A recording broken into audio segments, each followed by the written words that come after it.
Where is my Anna banana?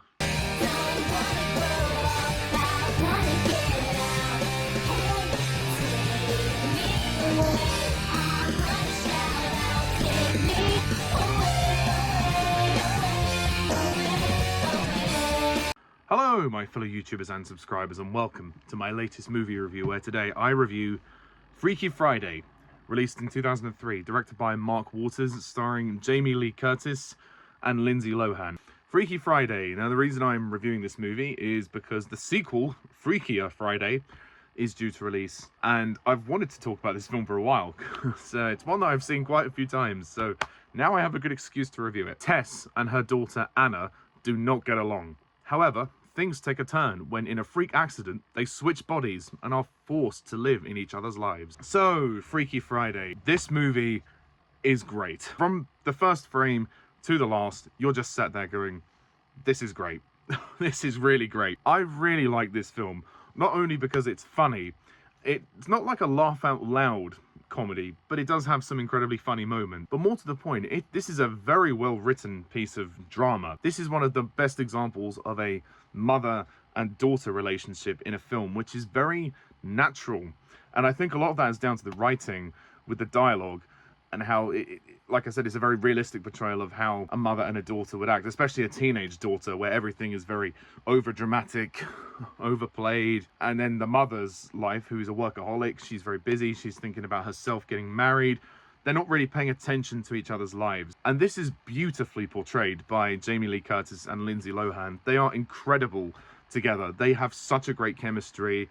And when they do the switch, they play each other really, really well. I think it's quite an inspired piece of casting to cast Lindsay Lohan, because if you've seen the film The Parent Trap, she plays twins. She plays against herself, and then she plays herself doing imitations of herself, and in some cases with an English accent. So she is the perfect casting choice for Anna in this movie. And when she also plays Tess, when they do the switch, she is very good. I feel like these two studied each other when they were making this film, and they really had to get inside both the characters' heads to make this film work. And Jamie Lee Curtis is an absolute scene stealer. She is fantastic in this film. I think she's more fantastic when she's playing Anna in Tess's body. It makes for some hilarious comedy, especially when she's on the TV show being interviewed about the book, and when she gets her hair cut, when she's going through a makeover, all that sort of drama. But throughout the movie, there is that constant thread of the two characters just not understanding each other. They just don't understand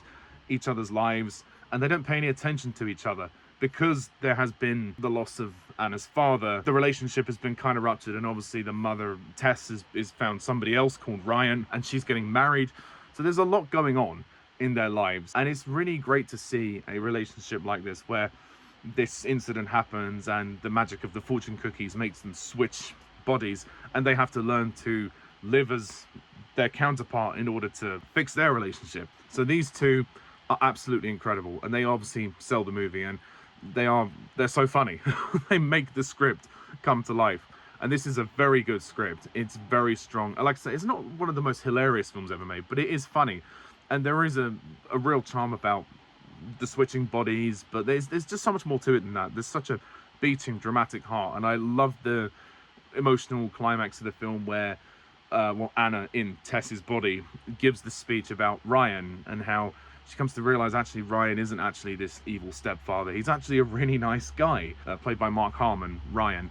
And he genuinely wants to take an interest in not only Tess, but Anna and Harry as well. So it's nice to see a guy like him in this sort of movie, where he does actually come across as very caring and very loving and very family oriented. So they learn a lot about the overall arc of their lives when they switch.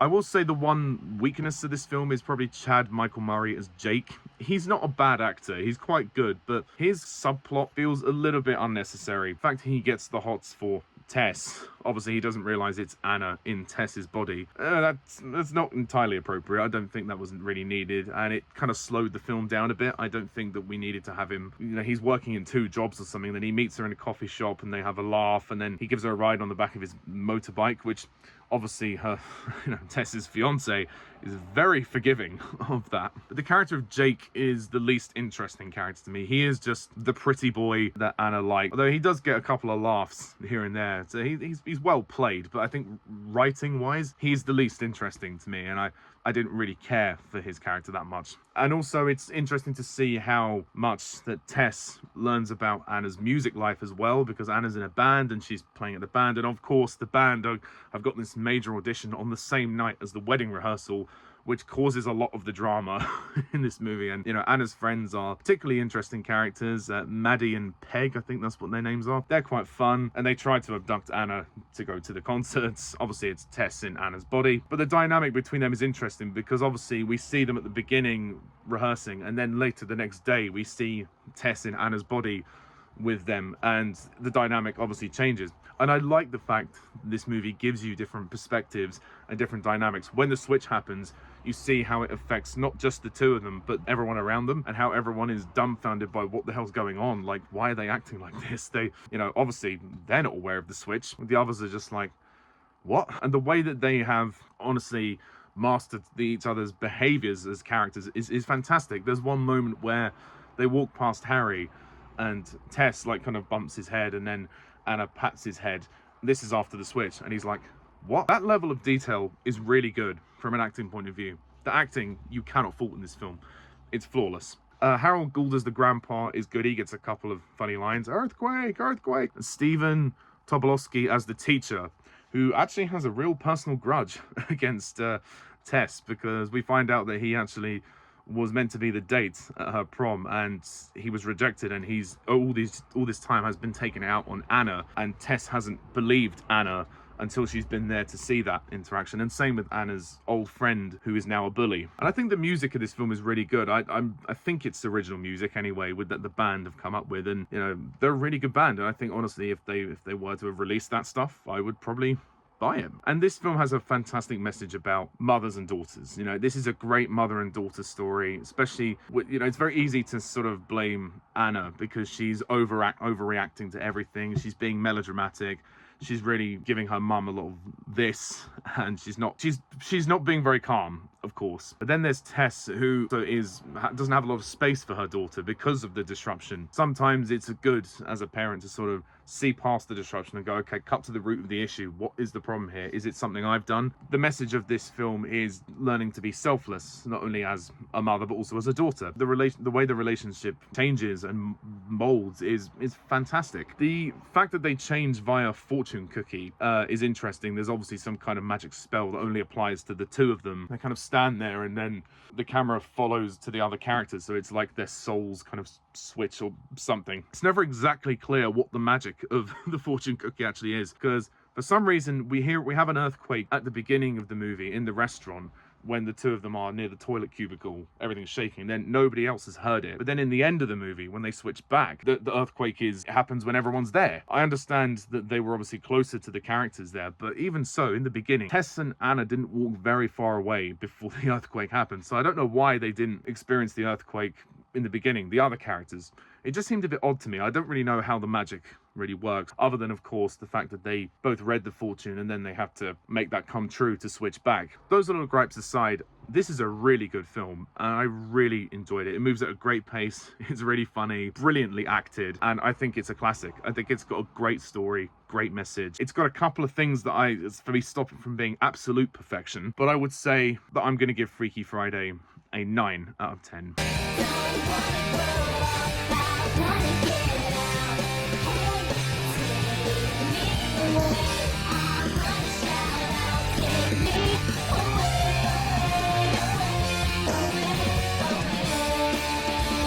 This is a great movie, and I really would encourage you to watch it. I think it's brilliantly cast, and I'm looking forward to seeing Jamie Lee Curtis and Lindsay Lohan in the second film. It's been quite a number of years since the first film. How long has it been? Like 2003? Like 22 years. Wow, 22 years since the first film. This movie's aged quite well, considering. So I will be back to review Freakier Friday very soon, but what do you think of Freaky Friday? Please comment down below, let me know, and stay tuned next time when I review Freakier Friday. Please hit the like and subscribe button, and thank you very much all for watching. I'm Pajak's Perspective. See ya. Bye for now.